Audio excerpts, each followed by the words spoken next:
on the way to work. So ito yung malapit sa aming park tsaka simbahan.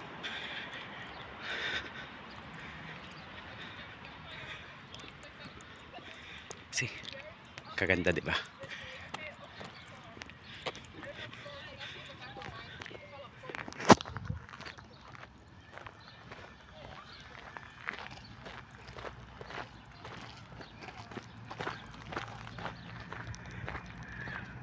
Hinilab ko lang yung camera ko kasi may tao. So respect lang.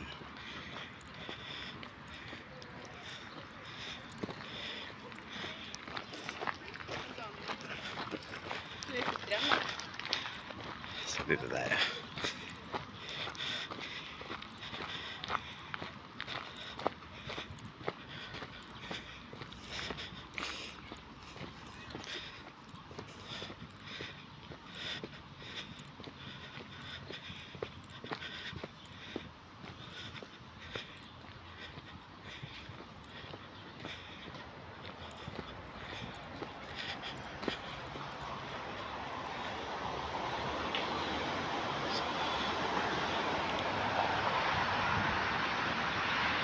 So mainit ngayon. Ka-t-shirt na lang ako. Init. Mga 20 plus siguro. 24, 22. Baka 22.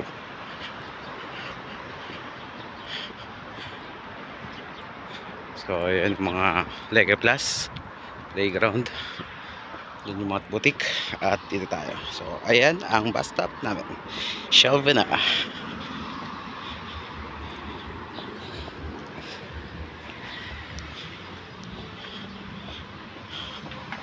So may two-way para malaman mo kung ano at saang bus ka.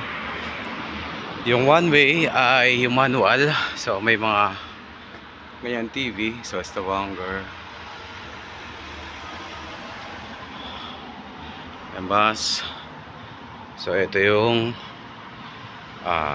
posted na schedule nila. So mahigpit sila sa schedule. Ganyang oras talaga dumadating yan. So another way is yung Columbus app. Syempre kailangan mo ng internet to check kung saan yung bus. Parating na. Yung ticket nila doon din sa app din. Separate app, Columbus Bile.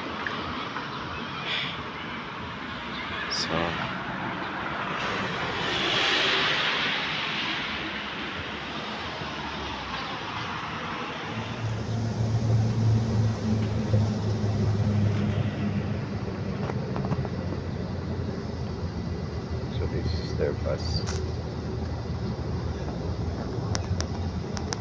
Ayan, may TV kung saan ka ba.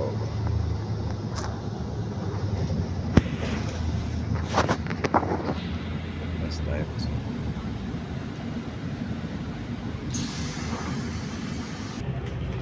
So this is part of Stavanger.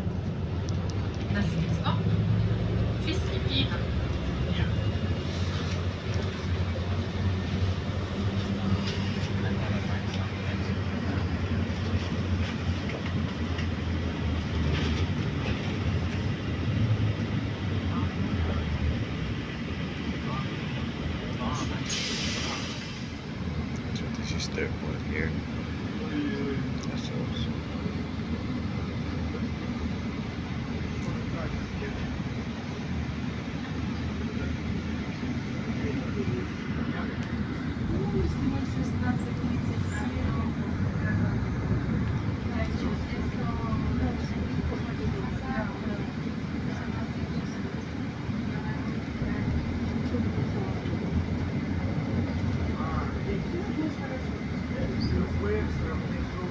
So yeah, this is their centrum, Stavanger Centrum.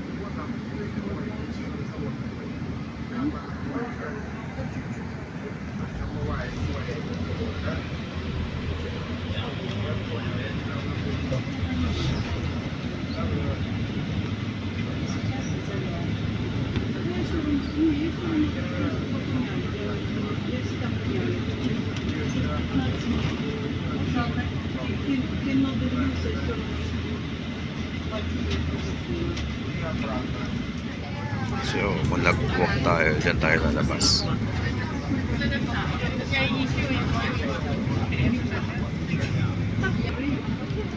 Ito, dito na yung lake, yung park.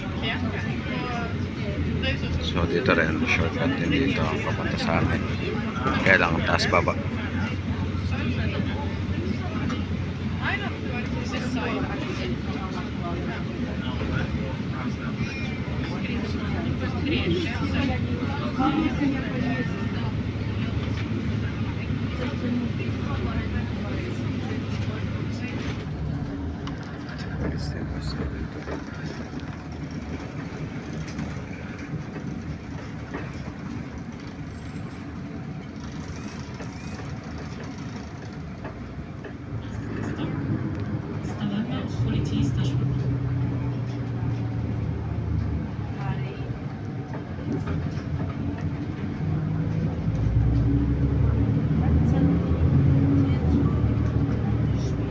So yesterday we walked on this part, Politi.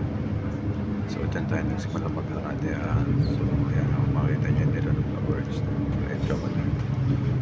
So this is their Stavanger, this is station.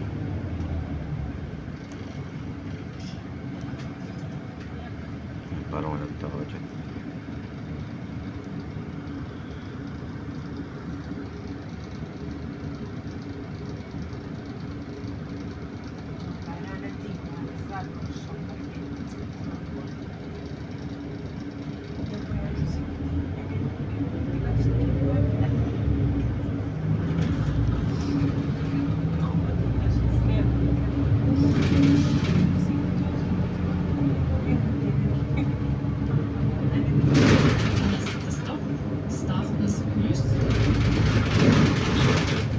Dito naman si Statens na station, nandito yung Skatitaten. So that building is charge of your taxes. So magbubuhay ka dito ka pupunta or sa website nila. So this is full of their tunnel. So maganda yung mga tunnel nila rito. Dito sa ilaw, dito sa markings, may emergency hotlines, telephones, piece of emergency. Then kung makikita nyo, mayroong mga fumes or exhaust ng mga smoke. So taas niya malalaking mga turbines. So hindi kasi kita.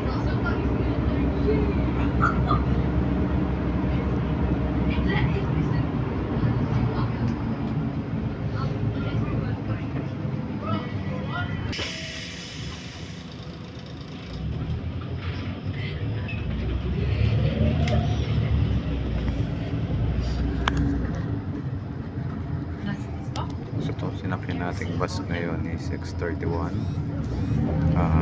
X meaning expressway and 31 is route number. Next station after expressway is yung drop-off station na natin, Gausselboge.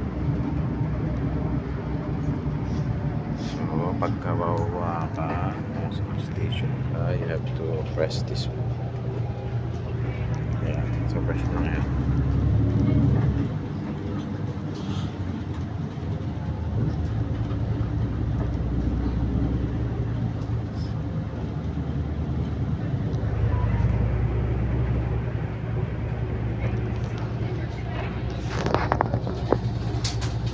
Ganito ka pong tiyo pas naman.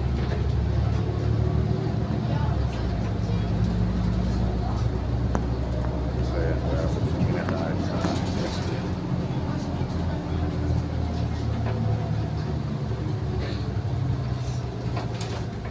so dito ulan po kasi school.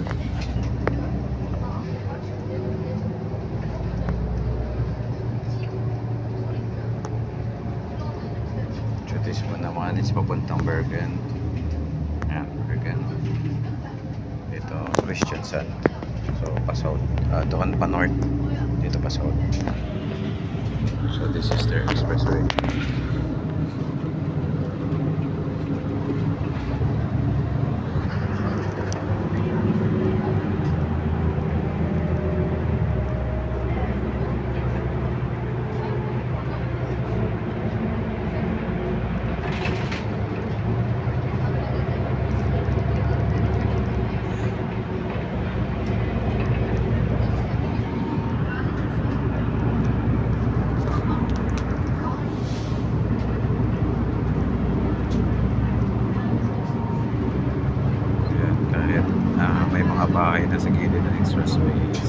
pa rin yung mga halaman, mga puno. Sa importante talaga sa mga Norwegians yung nature.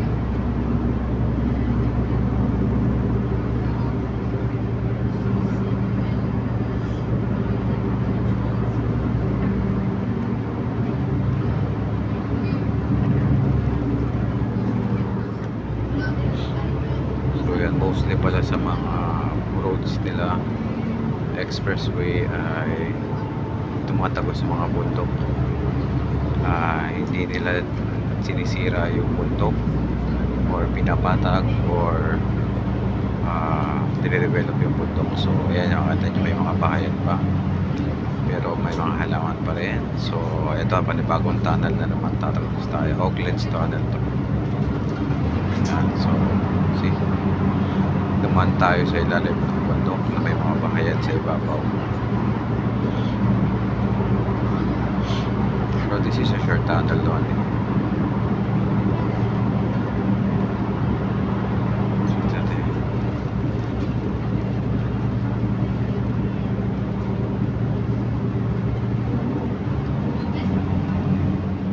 So yung makikita nyo yung nature reserve, kahit may mga industrialization na andyan pa rin. So importante talaga sa kanila yung mga puno, mga nature, mga laman. Hanggat maaari hindi nila yan sinisira. So tingnan nyo, makikita nyo yan yung reconstruction, pero iniwasan nila yung mga punuan.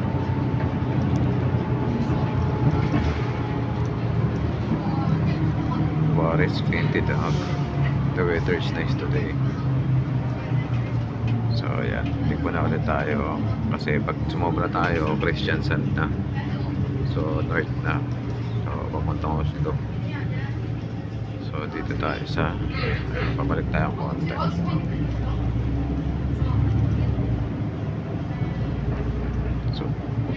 So that tower, maliit na yun. Kaya pinuntahan namin yung dati sa iyo.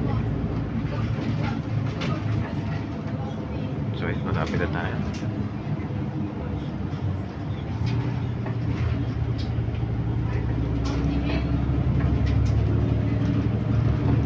So makikita nyo, kabila pa rin yung ginagawa nila. I-develop pa rin nila yung mga kalsada nila.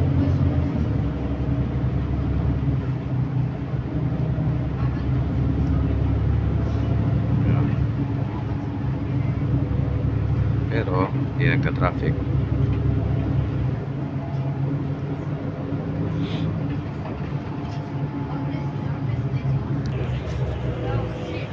Makikita yun sa gilid may mga halagang hayop. So it's nice. Dito yung mga bahay, dito may wall yung community nila.